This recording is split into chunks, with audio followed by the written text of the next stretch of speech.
शुक्र का एहसास। लइन शकरतुम लअज़ीदन्नकुम। अगर तुम शुक्रगुजार बनोगे तो मैं तुम्हें और ज्यादा दूंगा। जायान ने ये आयत बहुत बार सुनी थी, लेकिन कभी इसके असल मतलब पर गौर नहीं किया।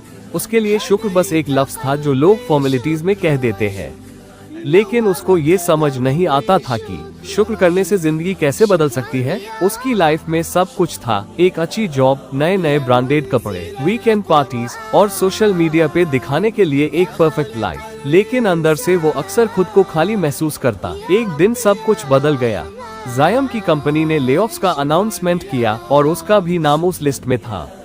पहली बार उसने महसूस किया कि जॉब सिर्फ पैसों का नहीं, एक पहचान का भी हिस्सा होती है। जब लोग उससे मिले और पूछा आजकल क्या कर रहे हो, तो उसके पास कोई जवाब नहीं होता। उन्हीं दिनों उसके सबसे करीबी दोस्त ने उससे दूरी बना ली। भाई, तू हमेशा अपनी प्रॉब्लम्स और कंप्लेंट्स में उलझा रहता है, कभी अप्रिशिएट भी किया है जो तेरे पास है?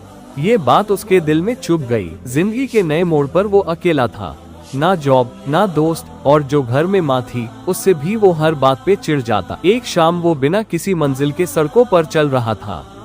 अचानक उसकी नजर एक बूढ़े आदमी पर पड़ी जो एक छोटी सी चाय की दुकान के सामने बैठे थे। उनका चेहरा रोशनी से भरा था, जैसे जिंदगी में कोई टेंशन ही ना हो। जायान ने उनसे बिना सोचे पूछा, बाबा जी, आप हमेशा इतने सुकून में कैसे रहते हैं?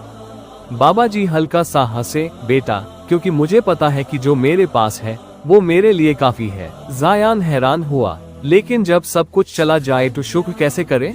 बाबा जी ने एक छोटी सी कहानी सुनाई। एक आदमी था जिसके पास सब कुछ था, लेकिन वो हमेशा ज्यादा चाहने में लगा रहता। फिर एक दिन उसकी नजर एक अंधे फकीर पर पड़ी जो सिर्फ एक रोटी पर अल्लाह का शुक्र अदा कर रहा था। जब उस आदमी ने फकीर से पूछा, तू शुक्र क्यों कर रहा है? तो फकीर बोला, मेरे पास जो है वो बहुत है।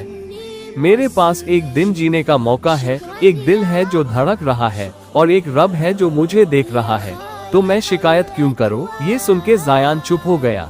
उसने कभी सोचा ही नहीं था कि लाइफ में सिर्फ बड़ी बड़ी चीजों का नहीं, छोटी छोटी ब्लेसिंग्स का भी शुक्र अदा करना चाहिए। उस रात घर जाके उसने अपनी माँ के हाथ चूमे। पहली बार महसूस किया कि माँ का होना भी एक बड़ी ब्लेसिंग है। उसने अपने दोस्त से माफी मांगी और अल्लाह के सामने सजदा किया, मुझे जो कुछ भी दिया है उसका शुक्र अदा करता हूँ। जायान की प्रॉब्लम्स वैसी की वैसी थी, लेकिन अब उनका असर उस पर कम हो गया था, क्योंकि अब उसने शुक्र का असल एहसास सीख लिया था। जिंदगी में जो है उसका शुक्र करना सीखो। जो चीज तुम्हारी नजर में छोटी है, शायद वही किसी और की सबसे बड़ी दुआ हो। Thank you for watching. Don't forget to like, comment, share and subscribe.